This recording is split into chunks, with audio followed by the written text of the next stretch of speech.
Hey, what's up guys and gals, DruStew. Hey, I had some guys ask me, hey, what if we can't afford a big old high dollar Heel-O-Matic to practice our heeling on?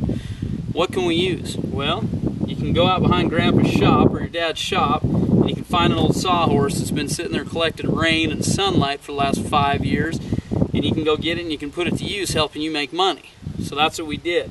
The tools you're going to need are 1, some baling twine, 2, a sawhorse, and probably the most important thing to your heeling is really cool orange glasses like this.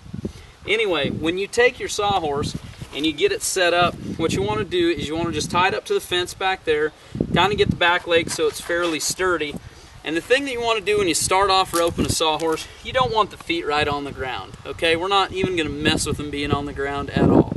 But another thing we don't want is we don't want to start off with them just about an inch off the ground. We want to start with them about 4 or 5 inches off the ground so that we've got a lot of room here for error. Because what our sawhorse does, this is a confidence builder. Everything that we do on the ground, whether it be the heading dummy, the heeling dummy, the Heel-O-Matic, anything that we do on the ground is to build our confidence.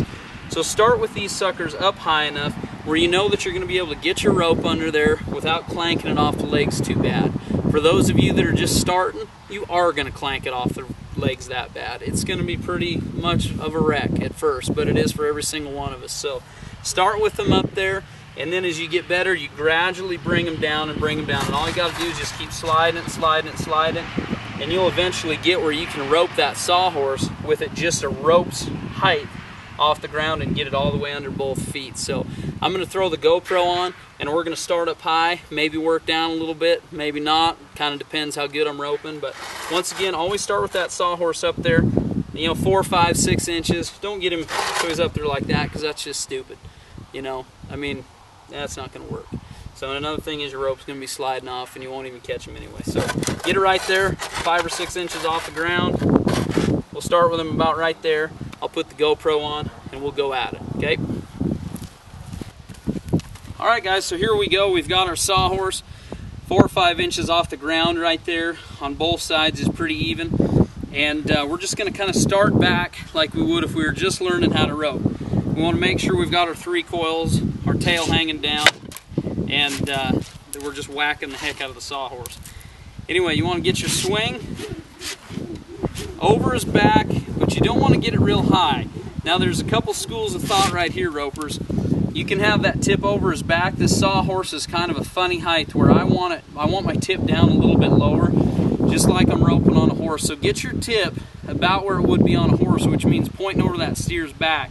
So it's going to be down at an angle about like this. So I'm going to probably be brushing my rope right across about where that twine is right there, okay?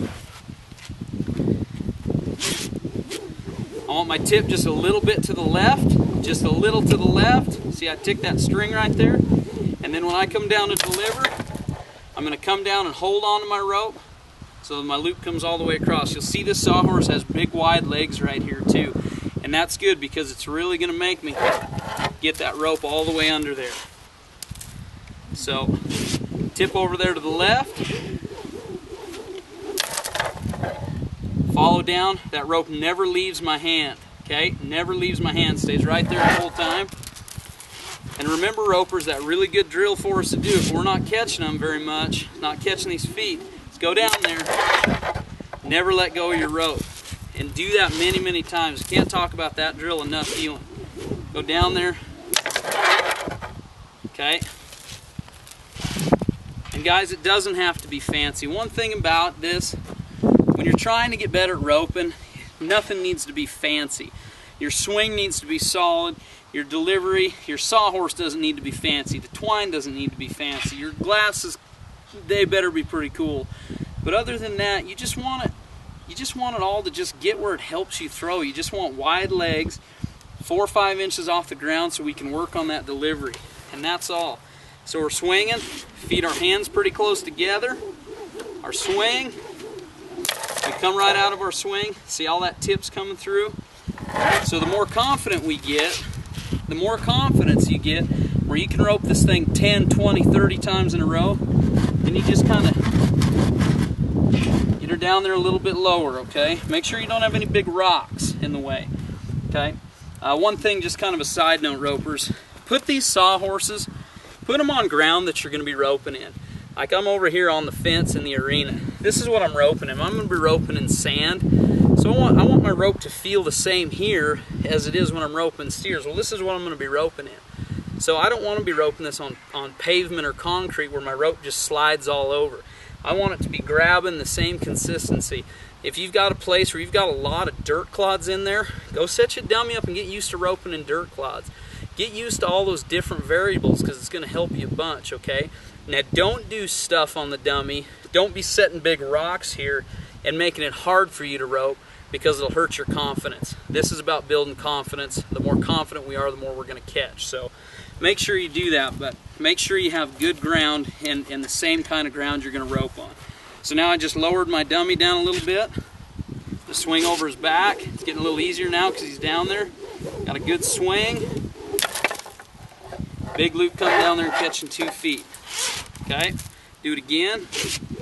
Over his back, tip a little bit to the left. Big loop coming around there, catching 2 feet. Okay, get pretty confident right there. Now I'm going to go down where it's just barely got a rope over here, and I've got about 2 or 3 ropes over on the right side. So now let's see. See? Didn't do it right there. I didn't get my bottom strand underneath there, okay? So that means I really got to get my rope down.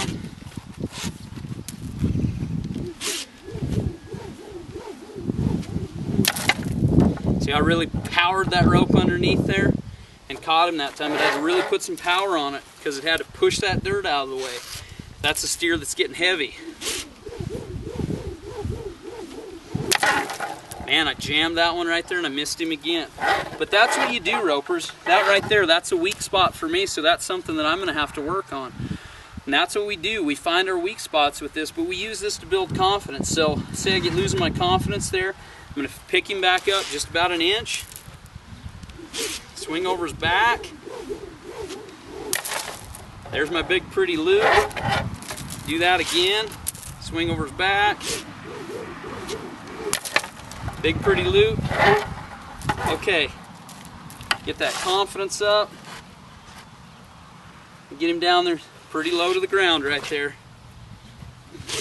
Swing over his back. Got him right there. I'd even kind of push that dummy over a little bit. Just a couple inches off the ground. Swing over his back. Tip to the left. Big loop coming all the way through. Got down there a little closer that time. See, I jammed it right there and didn't get it. So see, ropers, I don't care what level you get at, whether it's an 8 or a 2, there's always things we're going to have to work on. So I don't mind you showing me missing. I show you guys misses all the time when I'm in the arena and I get mad. You know, that's part of it. Part of it. Learning, you know what? This is what I got to work on. This is what I'm good at. I can roll around here, big jumper, bam. Got him every single time. So now I want to work on him just getting a little bit lower to the ground, lower to the ground. There's that big loop. Every time I rope him, just kind of the way he slides, he ends up getting a little closer to the ground every time. So over his back, tip to the left. That one right there, caught him. Pretty low to the ground right now. So let's see what I can do here. Really powered that rope. And what remember a little tickle that we talked about in that first video on the Helimatic? That's what I'm thinking of. I'm thinking, man, I got to come in here and almost go bam underneath it, like push that dirt out from under there. Let that bottom strand come. Then my hand's going to be in it, and then I can roll over, get my slack in 2 feet. So anyway, guys, bottom line is this. You don't need to have some fancy high-dollar machine to practice your heeling, okay? Same deal with heading. Get you a bale of hay, get you some horns. Heeling, get you an old sawhorse. This wood sawhorse right here, to tell you the truth, I haven't roped one in years, and just doing this on video, this is the first I've roped it. And I can already tell that there's some things that I need to work on, so I'm going to come back to it. This is how I started heeling. When I lived down at Alan Bach's place, we roped the sawhorse every single day. You don't want one that's really tall, guys. You want one that's a little bit lower so that you can swing over its back and get your same angle and delivery that you would on a live steer. So with that being said, guys, just do it. Do it a lot. You're going to get better and better and better. Start up here, get you some confidence. Gradually work it down until you can get it where it's just a rope width between the top or the bottom of the leg and that ground, and you'll find your heeling getting better and better and better. So good luck, team ropers, and I will catch you down the road on the next DruStew video. See ya.